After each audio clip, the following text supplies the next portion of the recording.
Welcome to Journaling with Nature, the podcast for those who want to turn curiosity into wonder, a pencil sketch into a rabbit hole of discovery, a moment of stillness into a life full of joy. I'm your host, Bethan Burton. Let's open the pages of our nature journals and explore this world together. Hello, this is episode 190. Today is a prompt episode, and I want to take this time to tell you about this year's International Nature Journaling Week, which is coming up. It's going to be from the 1st to the 7th of June. During the week, we always have an overarching theme which ties it all together, and this year's theme is going to be conversations with nature.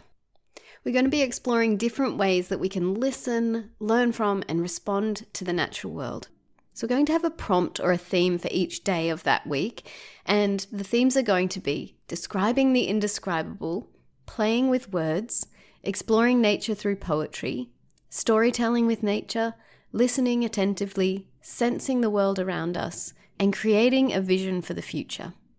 I'll go through each of the daily themes to explain a bit more about each one. So day 1, describing the indescribable, is all about those things that we feel and experience in nature, which aren't easy to talk about. It might be the experience of love or awe or wonder or surprise or delight. Those emotions and experiences that connect us with something bigger. These things are hard to describe with words, but we're going to give it a go on that day because dwelling in that awareness and paying attention to those feelings and just attempting to communicate about them can help us understand them and experience them even more deeply.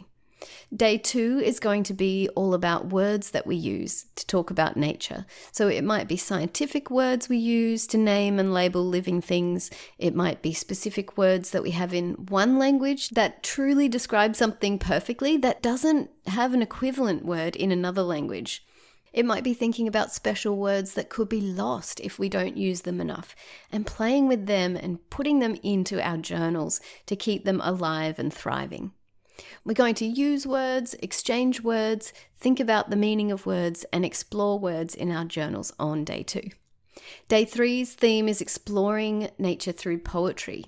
Poetry is such an amazing tool for condensing our thoughts and experiences into these little, tiny, powerful packages.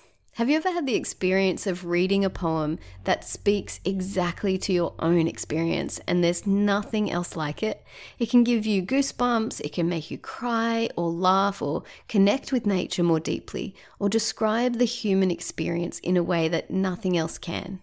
So on day 3, we'll be reading poetry, writing poetry, and getting into describing nature in this creative way. Day 4 is about storytelling. Humans are built for storytelling. It's part of every culture and actually part of our everyday. When we tell a friend what we did on the weekend, that's storytelling. And if you pay attention, we use specific types of language and tone of voice and emphasis to share the story of our experiences. We can do this in our nature journals too.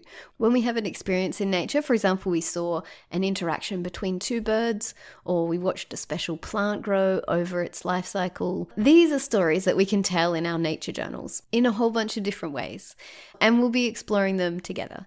We'll have a live session from Lee Putman on this day, which I'm excited about. You might remember Lee from a previous podcast, Facts and Fineliners. I'd love for you to be there live for this session or catch the recording if it doesn't match up with your time zone. Lee will be sketching live and we'll have a chance to ask him all about the storytelling he does for his work. Day 5 is about listening attentively. I think the key part of any conversation is attentive listening. When we listen more than we talk, we open up the floor for our conversation partner to tell us things we might not know. And in this conversation, our partner is nature. On this day, we'll be talking about different ways of listening to nature, and I think that nature journalers are in a unique position to do this because paying attention and putting it down on our journal pages is what we do. So we'll be exploring different ways of listening, not necessarily with our ears, but with our observations and what that means for our relationship with nature and how we can care for nature. Day 6 is about sensing the world around us, and it's going to be similar to our theme from a couple of years ago where we were talking all about our different senses and how to tune into them. Because we're multisensory beings and the world interacts with us through all of our senses, we can have a conversation with nature through our hands when we're experiencing the feeling of bark under our skin. We can have a conversation with nature when we're tasting a herb from the garden and all that information and taste is flooding our bodies. There are so many ways that we can receive information and input from the natural world, and we'll explore them on day 6. And day 7, this is going to be about visioning a future that we want for ourselves and for our world.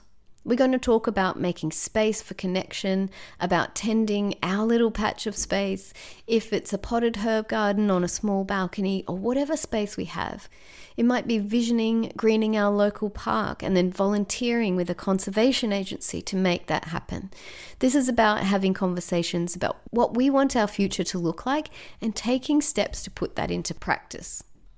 So those are our themes for this year, and I'd love to have you participate.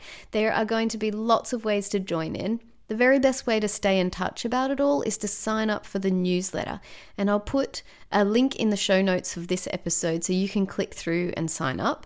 We'll be sending out an email each day for that week to share information and prompts and links to live workshops. During the week, there are going to be different ways that you can share and interact with others. On the International Nature Journaling Week website, there's a sharing page that you can click on and post your pages. This is through a platform called Padlet, which is a wonderful thing because you don't need to be part of any social media platforms to be able to share.